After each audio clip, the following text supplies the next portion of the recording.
நான் யாருன்னு தெரியுமாடா? இப்போ உன் கம்பெனியோட chair. Sorry sorry sorry sorry. இனிமே அது ஏன் கம்பெனி, Rajeshwari group of company.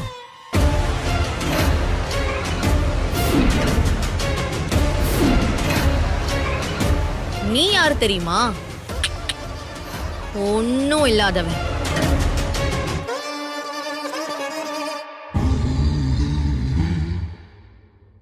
Already board of members கிட்ட எல்லாத்தையுமே பேசிட்டேன். எல்லாம் ஏன் பக்கம் தான் இப்போ. இவ்வளவு நாள் சோறு போட்டதுக்கு 5, 10 ஏதாவது கொடுத்து மீதி வாழ்க்கையை கழிக்க செட்டில் பண்ணி அனுப்பலான்னு பார்த்தா அதுவும் வேணாங்கிற. என்ன பண்றது? இந்த பாரு, நீ என்ன கழுத்தை புடிச்சு தள்ள வரியா? நான் தாண்டா உன் கழுத்தை புடிச்சு வெளியில தள்ளணும். போடா வெளியில.